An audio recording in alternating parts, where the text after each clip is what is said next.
तिथे त्यांनी चांगल्या प्रकारचं वाचन केलं. त्या दोन्ही वाचनामध्ये त्यांनी माझ्यावर देखील प्रचंड आस्था व्यक्त केली, कौतुक व्यक्त केलं. आणि त्याच्यानंतर मला ते विचारलं, मला थोडं बरं नव्हतं, थोडं ताप होता, त्यामुळे मी 2 दिवस सुट्टी काढली. कळलं मला, झोपेतनं उठवलं, भुजबळ साहेब आले. म्हणजे कधी आले? तर 1 तास. म्हणजे 1 तास हो, म्हणजे ते जायचंच नाही म्हणजे विश्लेषण. ठीक आहे म्हणजे ते आले आणि त्यांनी काही गोष्टी मला सांगितल्या की या गोष्टी केल्या पाहिजेत, तरच महाराष्ट्राचं हित आहे. महाराष्ट्राचं चित्र जर दुरुस्त करायचं असेल तर तुम्ही याच्यात येण्याची आवश्यकता आहे. त्यांची भूमिका अशी होती की त्या एका मिटिंगला मी गेलो नाही, मी किंवा आमची सहकारी गेलो नाही. आणि त्याची कारणं 2 होती. ही बैठक मुख्यमंत्र्यांनी बोलवली. आमच्या वाचनात असं आलं की मुख्यमंत्री आणि त्यांचे सहकारी 20 जिल्ह्यामध्ये, 20 का जालना जिल्ह्यामध्ये गेले होते आणि तिथं जे उपोषण चाललं होतं दरांजीचं, त्या उपोषण करणाऱ्यांना ते जाऊन भेटले. तुम्ही त्यांचं फोटो छापले होते. त्यांचा काय सुसंवाद झाला आम्हाला माहिती नाही.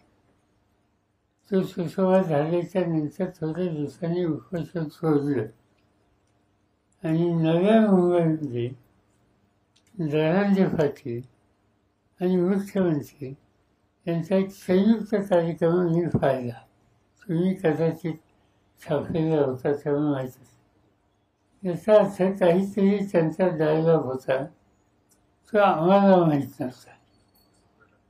दुसऱ्या बाजूला ओबीसीच्या संदर्भात भूमिका मांडणारे एका गृहस्थांनी त्या ठिकाणी उपोषण केलं होतं.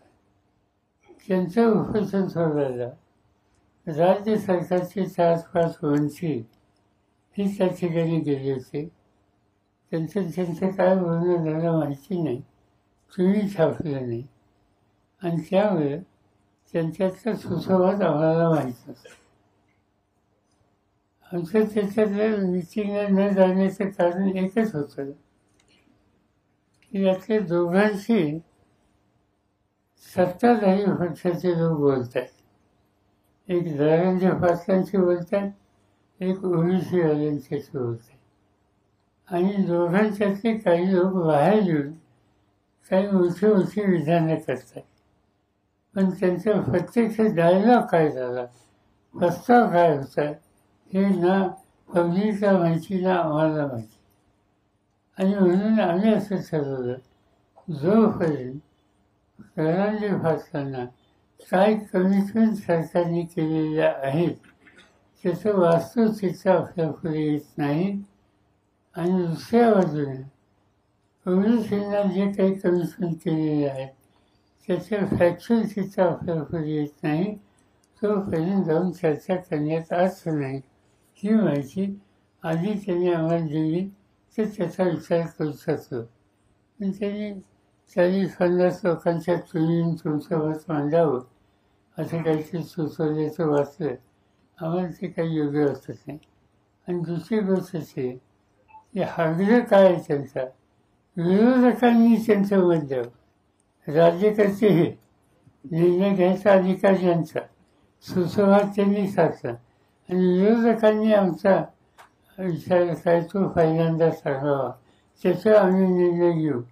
ही भूमिका समंजसपणाची, शांतपणाची नव्हती, एवढं सांगितलं. आता भुजबळ आले. भुजबळांनी तीच गोष्ट सांगितली की झालं गेलं सोडून द्या आणि यातनं आता मार्ग काढावा लागेल, नाहीतर महाराष्ट्रामध्ये वाद वाढतील.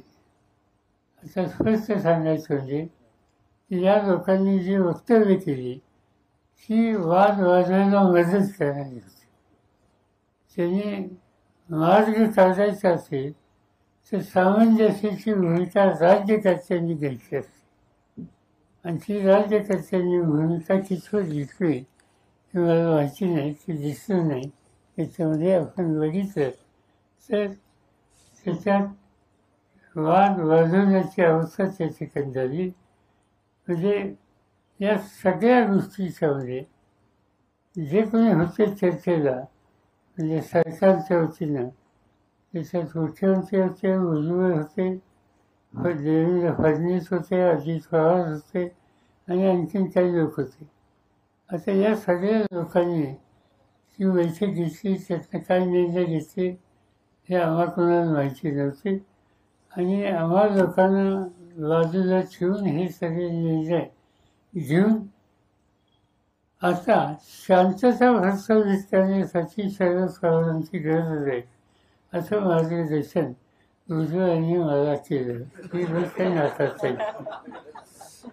आणि त्यामुळे त्यातनं आता बघूया, मी त्यांना सांगितलं तेव्हा तुम्हाला जर ह्यातनं प्रश्न शोधायचे असतील तर एक, जरांगे पाटलांना काय तुम्ही कमिशन दिल्या, त्याच्यात कोणत्या गोष्टीची तुम्ही पूर्तता केली किंवा करणार आहात हे त्यांना आणि बाकीच्यांना सांगावं.